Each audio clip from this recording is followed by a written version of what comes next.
Hello students, welcome to इंग्रीज overseas. और आज हम बहुत इंपॉर्टेंट टॉपिक के साथ आए हैं, रिटर्न। बहुत स्टूडेंट्स का डाउट रहता है कि जब पढ़ाई कंप्लीट हो जा रहा है तो उसके बाद क्या करना चाहिए, जॉब कैसे मिलेगा, या स्टडीज़ कंप्लीट हो गया फिर जॉब वीज़ा के लिए कैसे अप्लाई करें, वर्क परमिट क्या होता है, बहुत सारे डॉक्यूमेंट्स हैं जो रिक्वायर्ड होते हैं आपका वर्क परमिट के लिए, आपका जॉब सीकर वीज़ा के लिए। तो आज हम उसी टॉपिक के ऊपर ये वीडियो बनाएंगे। So don't forget to subscribe this channel if you are new, और इस वीडियो को शेयर भी कर देना एंड लाइक भी कर देना, and do watch this video till the end so you have the clarity what you will do after your studies. Post studies आपको क्या करना चाहिए। So without any delay let's move on to the video.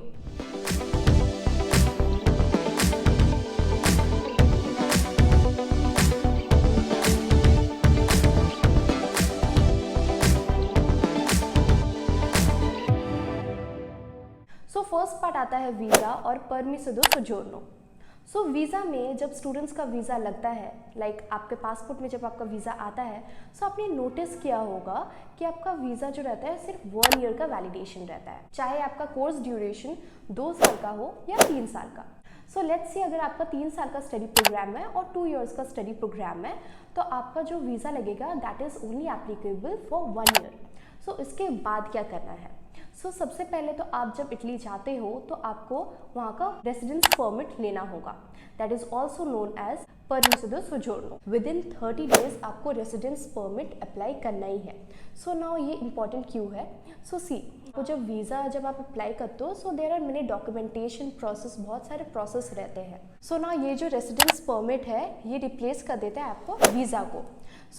अगर आपको renewal करना है, आपने 1 year complete कर लिया, now you are going on this 2nd year, तब तक तो आपका वीज़ा भी एक्सपायर हो चुका होगा।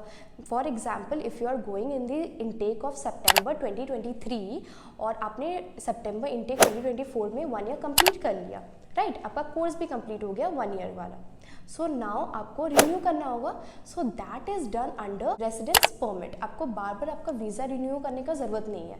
Under residence permit only you can renew your visa जब तक आपका पढ़ाई चल रहा है, जब तक आप एजुकेशन अपना कंटिन्यू कर रहे हो। Now let's see if you have completed your studies, आपने अपना पढ़ाई कंप्लीट कर लिया और आपका जो वैलिडेशन था वीज़ा का, आपका 3 इयर्स का कोर्स था, तो आपका वैलिडेशन भी कंप्लीट हो गया। अब आगे आपको क्या करना चाहिए? Once you have completed your course, आपने अपना कोर्स कंप्लीट कर लिया, बच्चों के पास अभी 2 ऑप्शंस रहते हैं अपना स्टडीज़ कंप्लीट करने के बाद। सबसे पहले ऑप्शन आता है आपका वर्क परमिट और सेकेंड ऑप्शन आता है आपका जॉब सर्च वीज़ा। अब हम इस दोनों के बारे में बात करेंगे और डिफ्रेंशिएट करेंगे ये दोनों है क्या। Now let's talk about work permit. आपने अपना कोर्स कंप्लीट कर लिया, now you are very much confident कि मुझे एक पर्टिकुलर कंपनी में जॉब मिला हुआ है या मिल जाएगा।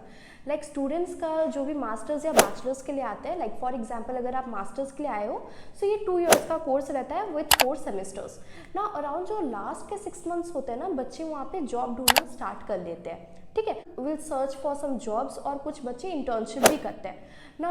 उनको दिमाग में फिक्स होता है okay this particular company will provide me a job, और आपका रहता है मुझे जॉब मिला हुआ है, मेरा जॉब फिक्स है, तो वो लोग वर्क परमिट के लिए अप्लाई करते हैं।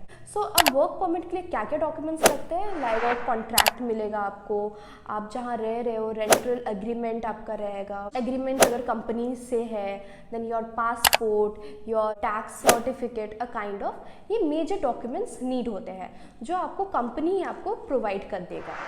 Now see the beneficial part of work permit is कि वहाँ पे जो मेजर डॉक्यूमेंट्स है वो आपको कंपनी आपको प्रोवाइड करता है, और जो भी पर्सनल डॉक्यूमेंट्स रिक्वायर्ड होगी वो आपको अपने एंड से देना पड़ेगा। But the plus point is जो भी मैंने डॉक्यूमेंट्स के लिए आपको अभी मेंशन किया था वो सब आपको कंपनी प्रोवाइड कर देती है।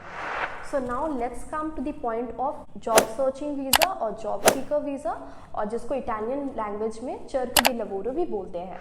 नाउ cerco di lavoro या आपका जो जॉब सर्चिंग वीज़ा है उसके लिए जो डॉक्यूमेंट्स रिक्वायर है वो सबसे पहले आपका आ जाएगा final decree certificate, number 2 is your passport, आप कहीं पे रह रहे हो तो वहाँ का रेंटल एग्रीमेंट, और सेकेंडली आपका वहाँ पे आ जाएगा एम्पल सर्टिफिकेट।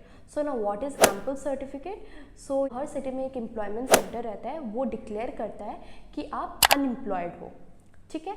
और नंबर 5 में आपका आ जाएगा bank statement, your Italian bank statement, जिसमें आपका लास्ट 6 मंथ्स का ट्रांजैक्शन देखा जाएगा and it must contain 7,000 euro, that is around 6 to 7 lakh in Indian currency. Now हम लोग ने बहुत स्टूडेंट का ऐसा भी केसेस देखा है जो 3,000 to 4,000 के यूरो में हो जाता है applicable, but according to the government you should have 7,000 euro in your bank account statement. So now the benefits for job searching visa is also that you are applicable for all the 26 countries, all the 26 Schengen countries। ठीक है, आप पूरे Europe में आप ये 26 countries में जाके आप कहीं पर भी जॉब ढूंढ के आप वर्क परमिट में फिर कन्वर्ट कर सकते हो अपना जॉब सर्चिंग वीज़ा को। So that is the end of our session today and I hope it has clarified most of your doubts. बहुत स्टूडेंट्स का डाउट क्लियर रहा होगा, or if you want more such details video with us, so do pin us in the comment section, comment yes for more detailed videos. And yeah, that is all for today. Let's meet on another videos of Invis Overseas. Until then, bye and have a nice day.